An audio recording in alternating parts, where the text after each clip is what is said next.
నమస్తే. వీటీవీ ప్రైమ్కి స్వాగతం.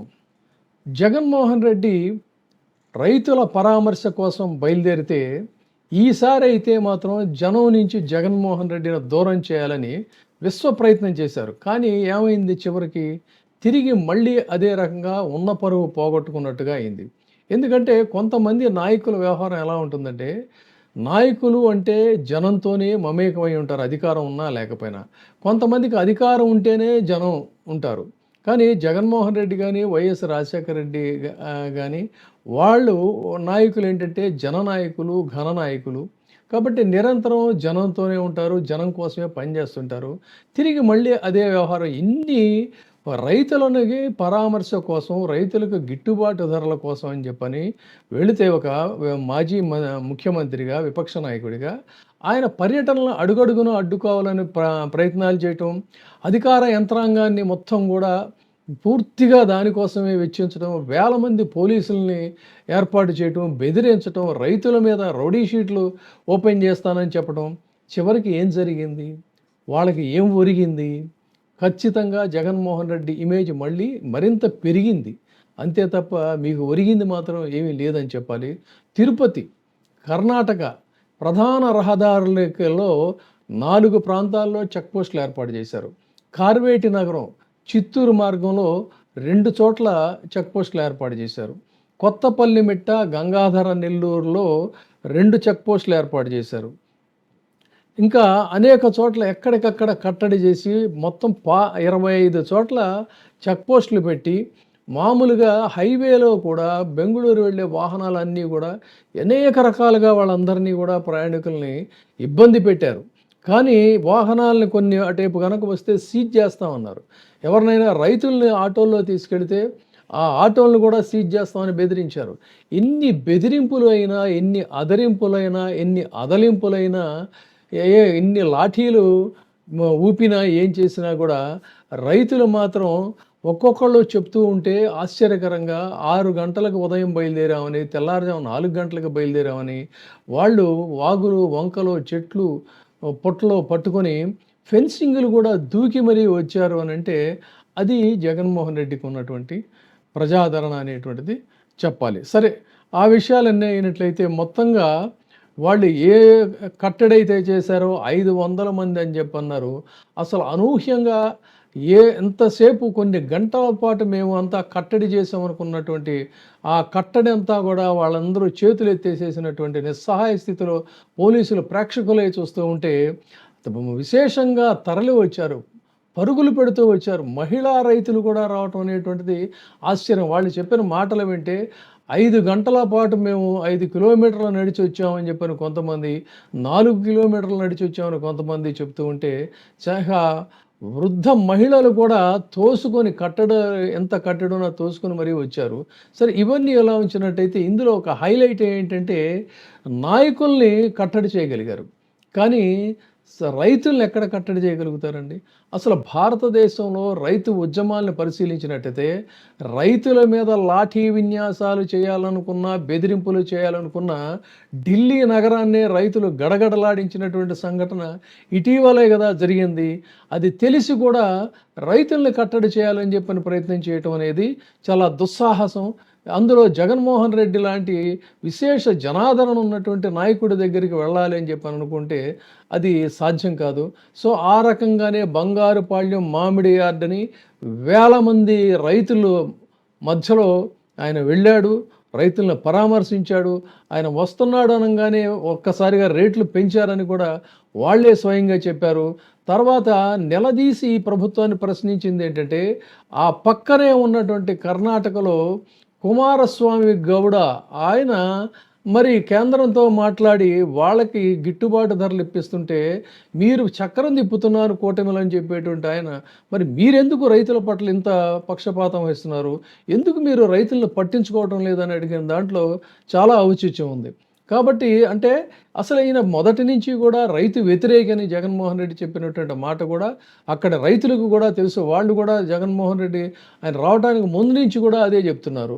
సో ఆ విధంగా మొత్తంగా అయితే ఏంటంటే మొన్నటికి మొన్న పొగాకు రైతులు కావచ్చు, అంతకుముందు ఉన్నటువంటి గిట్టుబాటు ధరల కోసం రైతుల మీద ఆయన చేసినటువంటి పోరాటాలు కావచ్చు, ఈ రోజున మామిడి రైతుల కోసం ప్రశ్నించినటువంటి తీరు కానీ, రైతులకు ఎప్పుడూ కూడా బాసటగా ఉండేటువంటి ఒక నాయకుడిగా ఈ రోజున ఇన్ని ఆంక్షల మధ్య ఇవాళ యావత్తు ఎంత ఉత్కంఠభరితం అంటే జనం వస్తారో రారు, రైతులు వస్తారో రారు. ఈసారి అయితే ఖచ్చితంగా ఇక్కడ ఉత్కంఠగా ఎదురు చూస్తుంది ఎవరంటే జగన్మోహన్ రెడ్డి అభిమానులు కాదు, టీవీలకు అతుక్కుపోయి మనకున్నటువంటి ఒక సమాచారం మేరకు తెలుస్తుంది ఏంటంటే టీవీలకి అతుక్కుపోయి మొబైల్స్కి అతుక్కుపోయి ఏమొస్తున్నారు, జనం వస్తున్నారా లేదా, జనం వస్తున్నారా లేదని ఆసక్తిగా ఎదురు చూసింది ఎవరు అంటే కూటమి యొక్క మీడియానే చెప్పాలి. ముందులో చాలా ఉత్సాహంగా ఉన్నారు వాళ్ళు, జనం ఎవరు రాలేదని.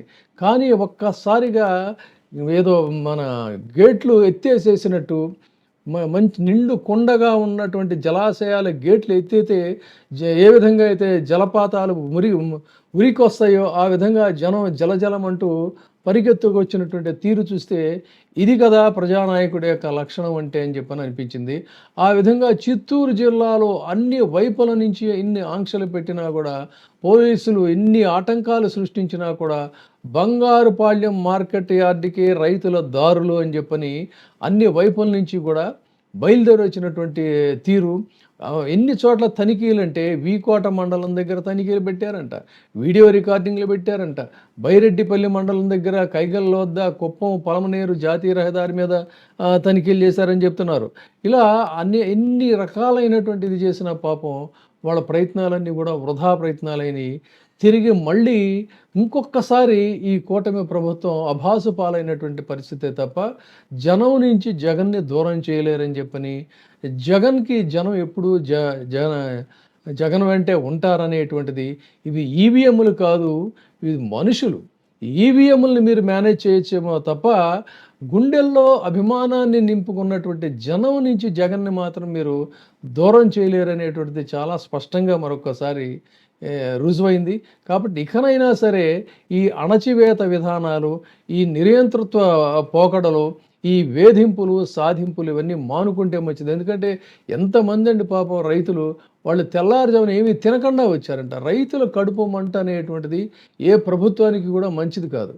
వాళ్ళే చెప్పారు, మేము భోజనం కూడా చేయలేదండి, అన్న కోసం ఎదురు చూస్తున్నామని చెప్పానంటే నిజంగా ఎంత బాధ అనిపించింది.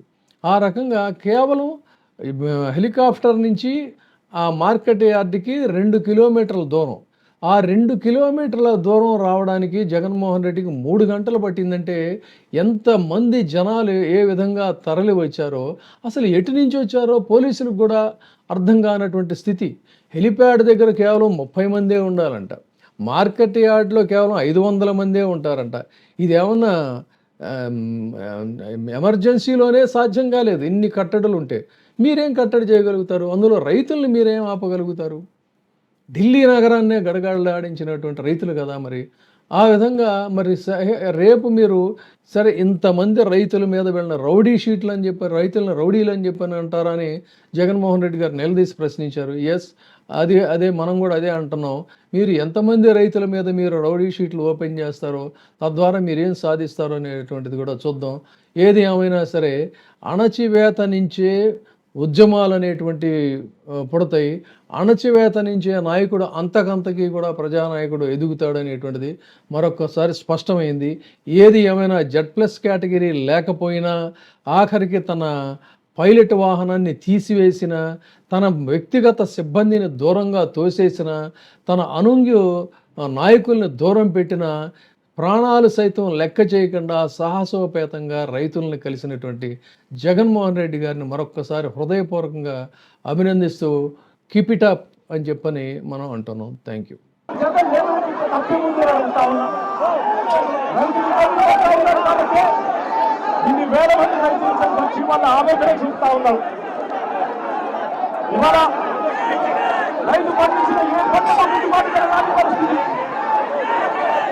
వరి తీసుకుంటే దాదాపు 300 రూపాయలు నుంచి 400 రూపాయలు తక్కువ తప్పుకున్న పరిస్థితి.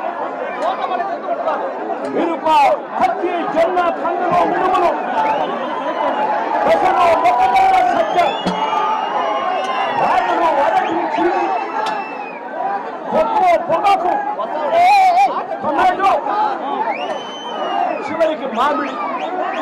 ఏ రైతు పరిస్థితి తీసుకున్నా కూడా ఏ రైతుకు కూడా రావడం లేదు. ఏ రైతుకు కూడా కనీస మద్దతు ధర పరిస్థితి కల్పిస్తా ఉన్నారు.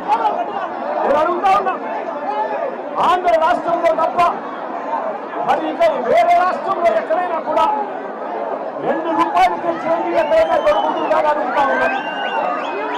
మరి ఈరోజు ఆంధ్ర రాష్ట్రంలో చంద్రబాబు నాయుడు గారి పరిపాలన చేస్తా ఉన్న ఆంధ్ర రాష్ట్రంలో మామిడి కేవలం 2 రూపాయలకి దొరుకుతా ఉన్న పరిస్థితి ఆంధ్ర రాష్ట్రంలో కనిపిస్తా ఉంది. ఈరోజు నేను ఇదే రాష్ట్ర ప్రభుత్వాన్ని సూటిగా ప్రశ్న అడుగుతా ఉన్నాను. ఇదే రాష్ట్ర ప్రభుత్వాన్ని సూటిగా ప్రశ్న అడుగుతా ఉన్నాను.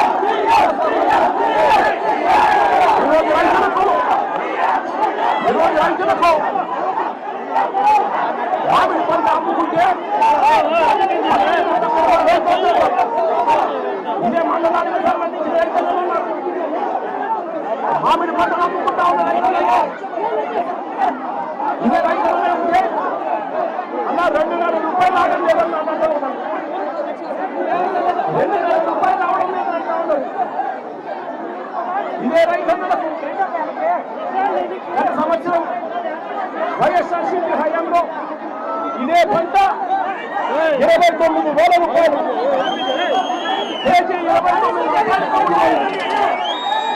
వైఎస్ఆర్సీపీ ప్రభుత్వం ఉన్నంత కాలం మామిడి పంటలు ఇదే చిత్తూరు జిల్లాలో